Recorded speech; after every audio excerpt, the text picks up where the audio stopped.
Hai anak-anak, sampai jumpa lagi. Kita jumpa sekarang di pertemuan ini. Semoga semuanya dalam keadaan sehat dan tidak kekurangan satu apapun. Ya, di sini Miss akan melanjutkan pembahasan dari pembahasan yang sudah kita pelajari sebelumnya. Sebelumnya di video channel YouTube sebelumnya sudah membahas tentang pembelajaran 5 subtema 4 khusus buku 3C. Sekarang, Miss akan membahas pembelajaran 6 subtema 4 buku 3C. Di subtema 6 ini kita membuat sebuah kesimpulan.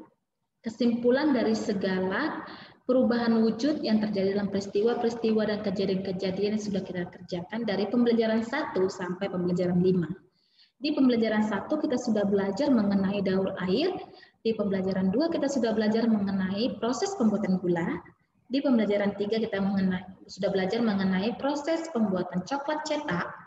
Di pembelajaran 4 terjadinya kabut, dan di pembelajaran 5 yaitu proses pembuatan kristal garam. Jadi di sini kita akan memulai lagi pembelajaran kita yaitu di bagian pembelajaran 6. Di pembelajaran 6 sendiri kita akan mempelajari tentang berbagai perubahan wujud yang terjadi pada proses-proses yang terjadi dari pembelajaran 1 sampai pembelajaran 5. Oke, kita bahas satu-satu ya, Nak ya. Proses pembuatan coklat cetak yang ada di pembelajaran 3, perubahannya wujud yang terjadi adalah dari cair menjadi padat, yaitu disebut dengan membeku. Contoh bendanya yaitu coklat. Proses membuat kristal garam yaitu perubahannya dari cair menjadi padat juga, yaitu membeku. Namun, selain itu ada proses lainnya, yaitu cair yang terkena panas matahari akan menguap. Contohnya itu garam yang butiran-butiran garam yang terdapat pada benang-benangnya. Kemudian terjadinya daur air. Daur air ini yang kita kenal dengan istilah evaporasi, kondensasi, presipitasi, dan juga infiltrasi. Di evaporasi sendiri itu terjadi penguapan, yaitu perubahan dari wujud cair yang menguap karena cahaya matahari ke atas dan menjadi uap-uap air yang disebut dengan evaporasi. Perubahan tersebut disebut dengan menguap. Kemudian setelah evaporasi terjadilah kondensasi. Di kondensasi tersendiri terjadilah perubahan dari uap-uap air menjadi titik-titik air, yaitu benda gas menjadi benda cair yang disebut dengan mengembun. Contohnya itu hujan. Kemudian kita lanjutkan proses membuat gula. Di proses membuat gula sendiri di pembelajaran 2 kamu sudah mempelajari yaitu perubahan dari wujud cair menjadi wujud gas ketika gulanya dimasak. Kemudian ketika gulanya sudah menjadi kental, dia lama-lama kelamaan akan membeku. Di situ dia perubahan dari wujud cair menjadi wujud padat. Contohnya yang dihasilkan adalah gula. Yang terakhir yaitu terjadinya kabut. Kabut itu merupakan kumpulan uap-uap air yang melayang-layang di atas tanah. Di situ uap-uap air tersebut jika terkena matahari ia akan berubah menjadi butir-butir air dan menjadi embun pagi hari di atas daun. Perubahan wujudnya adalah dari wujud gas menjadi wujud cair yang disebut dengan mengembun. Contohnya adalah embun pada daun-daun di pagi hari. Kemudian kita lanjutkan.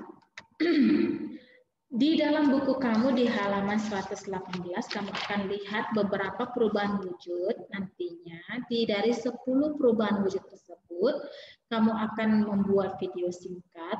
Kamu pilih 3 saja dari 10 peristiwa tersebut, kemudian kamu buat video singkat mengenai apa perubahan wujud yang terjadi pada peristiwa tersebut. Contoh, bendanya itu air yang dimasukkan dalam freezer. Kamu buat video bahwa air yang berbentuk cair jika dimasukkan ke dalam freezer yang mengalami pendinginan akan berubah menjadi es batu.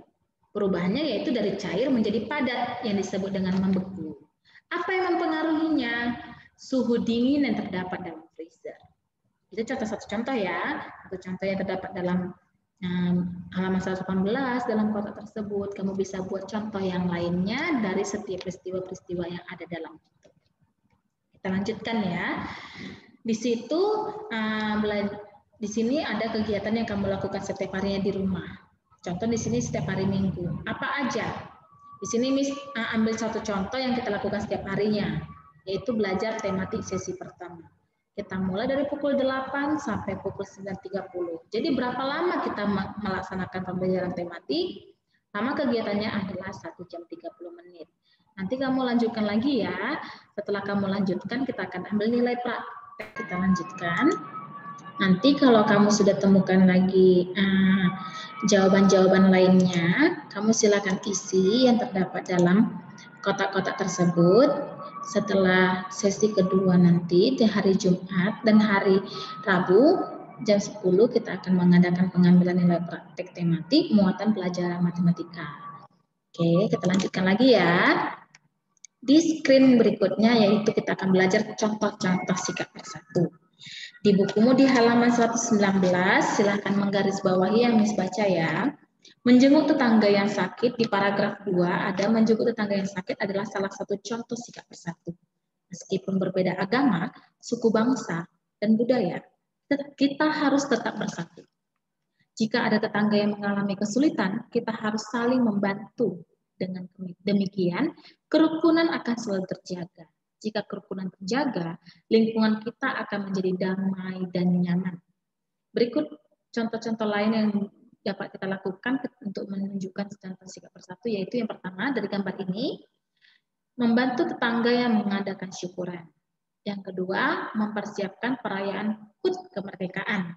Yang ketiga, berbagi makanan dengan tetangga. Jadi ketiga sikap ini dapat kamu cerminkan untuk menumbuhkan sikap bersatu dalam kehidupan bermasyarakat. Ya. Kemudian kita akan membahas ayo berlatih dari halaman 120 sampai halaman 121. Nanti akan dikirim pembahasannya dalam grup orang tua. Semoga apa yang sudah Miss berikan hari ini, apa pembelajaran yang sudah kita bahas hari ini menjadi pembelajaran yang sangat baik dan bermanfaat bagi adik-adik sekalian, bagi anak-anak sekalian. Terima kasih sudah menonton channel YouTube Miss Pembelajaran 6 Subtema 4 buku 3C. Sampai ketemu di buku 3D berikutnya. Nanti semoga ada waktu luang dan Tuhan berkati sehingga Miss dapat melanjutkan video pembelajaran Miss. Terima kasih atas perhatiannya. Sampai jumpa dan bye-bye.